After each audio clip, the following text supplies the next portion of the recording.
Chair. Thank you, esteemed honorable members, for all your interventions, for also thanking us for the contribution of the information that I've given you. I will start by responding to the chairman's issues that he raised.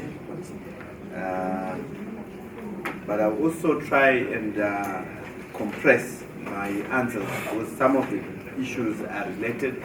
So I might not go one by one when answering the issues, but there are certain issues that I thought are critical that I will answer. Starting with the chairman, he started by complimenting us for working with the opponents and also opening up space. But he's also raised key issues that we are dealing with. He asked about the tariffs that we have, the tariff for SADC, tariff for the West, original, and then international. I think generally that's a general practice that is done internationally in terms of especially hotels, the tourism sectors when they're dealing with these issues. But we are also fully alive that we are now, we have signed and ratified the Africa Continental Free Trade Area, and we need to respect our fellow Africans because we are now one bloc. But it's a process. We are still working out some of those issues so that we synchronize them. There were also challenges to do with silos within our system that have been existing over the years. But the government has a new reform agenda where they're looking at integrated result-based system that is going to kill some of those silos so that the different ministries will be at the same, reading from the same hymn book, same page, the same chapter. So it's a process that we are working on the ease of doing business. Also, you complained about your passport. We are dealing with it with ease of doing business. These are some of the issues that we are trying to deal with. We are now very close friends with Rwanda, and we are making sure that we are replicating some of the issues some of the ways of doing business so that we also become competitive. So we are really alive to that, and we'll be able to improve in the way of doing our business. Then you also highlighted the issue around compensation, where we're saying the mere fact that we are now paying the white commercial farmers is like we are affirming that they were wrong and we are now paying them back. But we're saying maybe there's something that I left out, that in 2018 Zimbabwe amended the constitution for the first time. We looked at the constitution and we amended the constitution. And this constitutional amendment was actually done at a time when we were with the GNU arrangement, where the opposition was also in parliament, was also in parliament with government, and we worked together as one team. So there were some concessions that were given. It was proposed that those improvements that would have been funded by the white commercial farmers, which was with nothing to do with land, especially fixed improvements like building a dam or buildings that are there. Those were agreed that they would be compensated. The only thing that happened is after doing that in the constitution, the old dispensation still digged in and it did not get to implement and to compensate.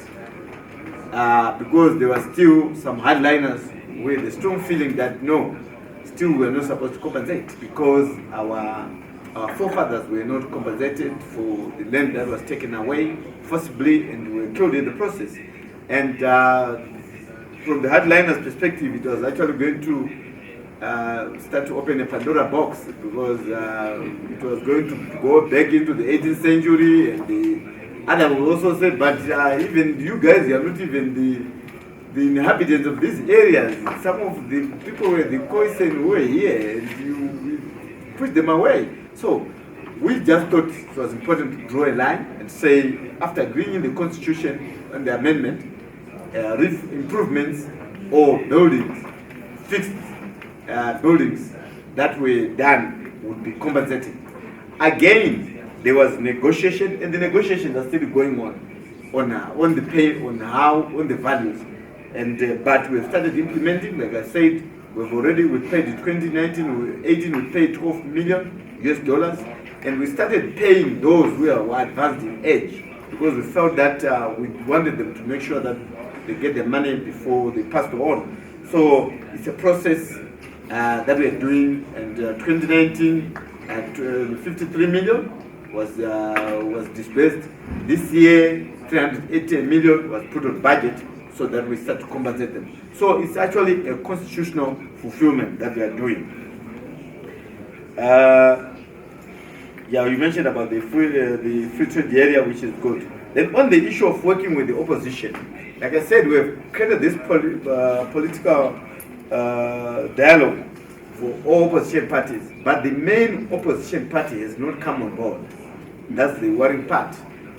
They are preferring that they are a sacred cow. They should not be treated like the rest of the opposition leaders. They want their own platform, and they are also insisting that they need an international, a foreign negotiator to be involved. So Poland has 18 parties, political parties, but only 3 are out. But what we are worried about is the main opposition party, which has not come to the party. And over and above that, I will just link that to the people who are saying, to those who are saying, but the problems that we have of sanctions are our own people. To some extent, yes. The problem is our own people, in that when we tried to do a referendum in the year 2000, so that we're going to use the constitution to take land without compensation. There's a school of thought which is very strong, and which also has V11s or which has got evidence that then the British government then sponsored the opposition. They actually sponsored it in terms of funding the campaign for the referendum, and the ruling party, besides its majority in controlling stake, lost the referendum in 2000 because they wanted to block. And at the same time, that was an opportunity to arm the opposition. So if the opposition was funded, the opposition was more funded than the state and the ruling party and government. And that created serious problems. This is why we ended up with sanctions. And they didn't end there. While we were negotiating with government, we were negotiating with the US not to impose sanctions. The opposition would take dossiers and the evidence to prove that there are now human rights violations that should justify sanctions. So what has happened now is the change in targets. It's now the sanction issue has become a moving target.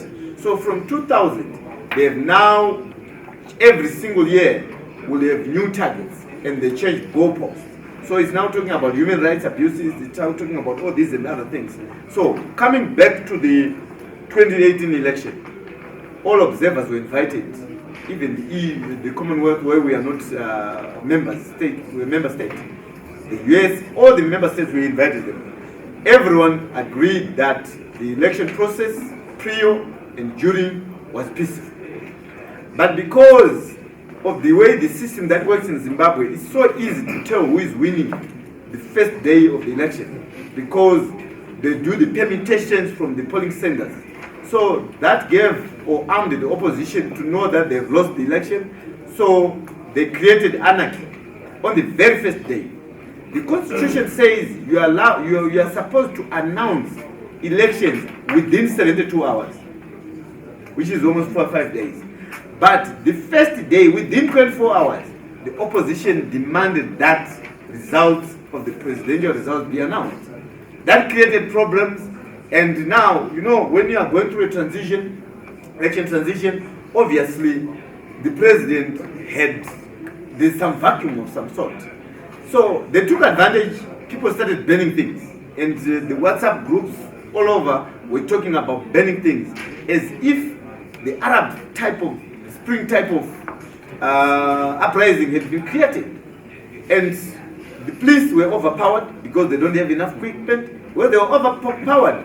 Then the constitution then allowed the Commissioner General to seek assistance from the army commander.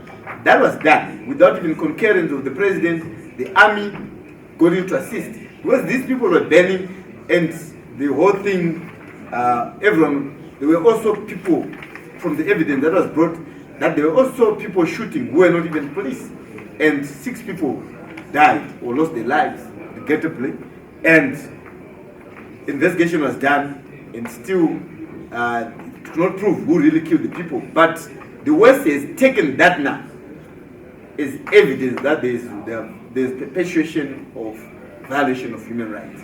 Again, on the 1st of January 2018, the president was now trying to go back to the market forces, where we are saying let's reduce unnecessary subsidies. So fuel prices which were priced below 70 cents, because we uplift our product well above 80 cents from where we buy it from. But now we're selling our fuel below 70%. In trying to correct that, the opposition took advantage. When they took advantage, people were already in the streets. There was violence and burning of shops and everything. And again, there was intervention and some people lost their lives. Again, those are the 2 major incidents that they are now catching on and saying you have not changed. When you ask the international community why they still want to hang on to the sanction, they said no, everything you had reformed, we were appreciating the political, electoral, and economic reforms, but those 2 incidents are now the basis for continuing with the economic sanctions. So it's regrettable, and I agree that we have our own that are supporting the issue of sanctions. Again, on that issue, I also want to highlight that the opposition, mainly the opposition party, they actually go to United States of America and meet the congressmen and present papers to justify that economic sanctions should continue. This is why I was saying the former previous dispensation were now digging in and saying, no, we don't give you political space because you are causing sanctions. But the current president, they said, no, we want to engage them, we move in the same direction. Now I go back to this number 1 question that was raised. The first question, I think it was more of commending, which is okay, and they sympathize with us. And then there was an issue that was raised by speaker number 2, or the honorable speaker number 2 or 3, which was pertaining to what the African Union is doing about these economic sanctions. I want to really thank the African Union because in December we were in Angola, and then we were also in Ghana. And in those engagements on silencing the guns, the issue of economic sanctions on Zimbabwe was really emphasized, and there was a proposal that there should be a resolution from the UN. Maybe we could even be taken from the African Union to maybe take it to the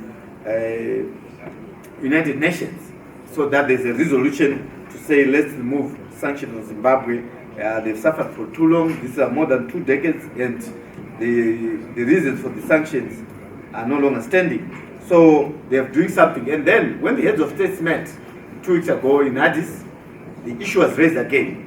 But however, as Zimbabwe, we were not really amused. We have some reservations with the way it was presented. Because yes, the African Union is taking the issue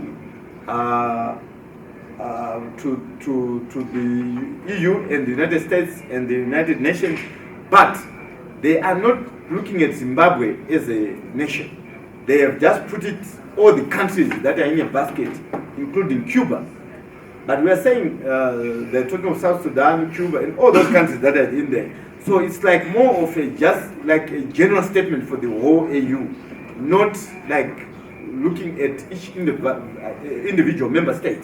So we also raised our concerns and say, as Zimbabwe would have expected the African Union, yes, to look at all the other member states that are affected. But we expected also that Zimbabwe's issue was treated a bit separately because the circumstances are also different and the reasons for the sanctions are also different. And also in the span or the spectrum of the sanctions are also different. So if we take the whole basket, the whole countries that are affected into one basket, it might take longer and the negotiation process might be very difficult. So that's the concern that we raised as a nation. But we really appreciate the role that the African Union has taken and will continue to take moving forward. Then there was also the issue of personal sanctions, who is included in the sanctions, so that we know not everyone is in the sanctions. Yes, it's true. Like with the EU, virtually everyone is now suspended from the sanctions, except for Zimbabwe on the arms and another company that is still under economic sanctions. But the United States, we still have around 140 people that are still on sanctions. This is the challenge that we are having. The EU, the United States is saying, no, the economy is not on economic sanctions. We have just put a few individuals that are targeted. But the problem is, no one is allowed to transact. So they are hiding behind the issue of individuals. But the whole, like I gave you a list of all the companies, the organization, the banks that were penalized, the companies that were penalized. So that is the challenge that we are having. That they say it's individuals, but the whole economy is closed and has been put under economic sanctions. Maybe what the last issue that I want to talk about is the issue of inviting this August House to Zimbabwe. We will definitely do that. We already have all the information we can present and ask you also to go around. But already the United Nations Rapporteur for Food and Security was in the country. In her rounds, she realized the impact of sanctions, and she has actually written a statement to say economic sanctions on Zimbabwe should be lifted because it's not hurting the elite, but the vulnerable people. Actually, 50% of the population has become vulnerable. And as we speak, more than 8 million people are food insecure because we had a drought in 2018-2019 season. We had a drought, and because the government has not enough money to bring in food. And that has created a serious challenge. And maybe before I close, someone asked the question, the honorable member who said, how peaceful is the country? In terms of peace and stability, as a nation, we are very stable.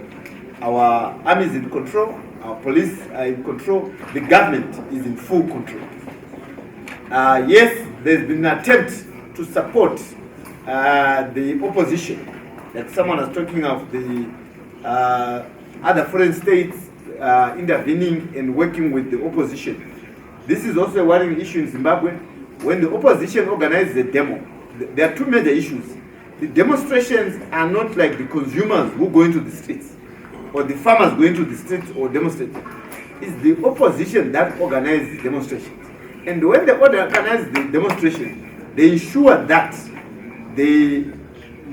some key diplomats are involved. They are even part of the crowd. And in the process, and what they make sure that they do is, whenever there is an AU summit and a demonstration organized, and the people in there are planted who provoke and try to cause mayhem and disturbances and stoning people. And just yesterday, or day before yesterday, again, because the timing is to go with the review for the sanctions for the United States of America, a street in Chitungwi, one of our towns, was blocked. People started stoning buses, stoning people, and destroying property. So that, expecting that the government will overreact and then use unproportionate force in the process, they say, look at the government. But we have come up with a new legislation which is progressive, which is repealed the POSA. We now have MOPA, a progressive legislation, which now says if you are convening a demonstration, you must register at least 2 or 3 people. And those people, in the event of there being the conveners losing control of the demonstrations and properties lost on the financial damages, then that constitute that piece of legislation places obligation on the conveners.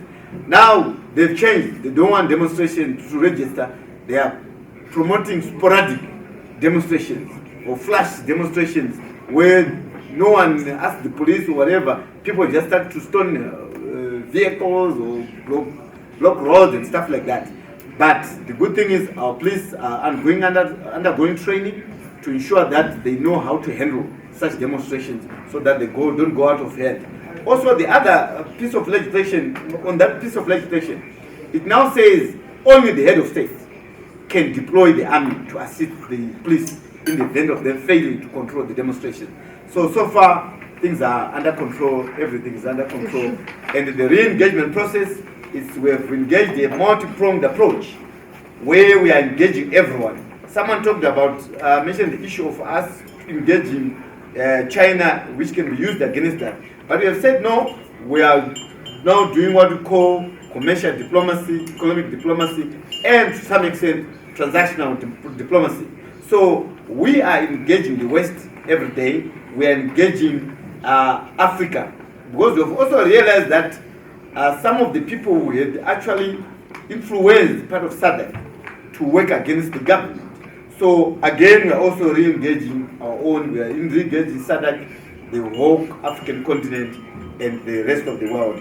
But I thank you very much for most of the issues that was raised. I hope I answered most of them. We will be inviting you. You are most welcome. We will write so that you come to engage us, and so that you help Zimbabwe to become great again. Someone said it used to be called Great Zimbabwe. Yes, that's our dream. That's our hope. Every day, that's our prayer. That one day, not far, but any day soon, Zimbabwe will be great again. And our people are ready to be great again. I thank you.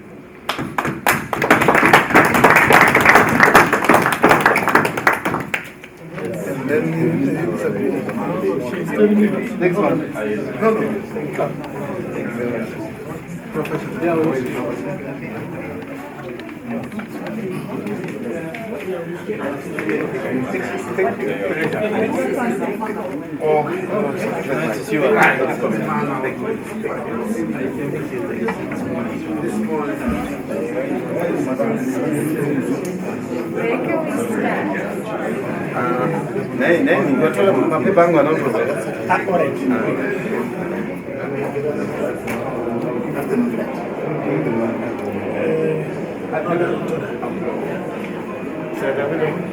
Chief. Thanks, Abirek. Thank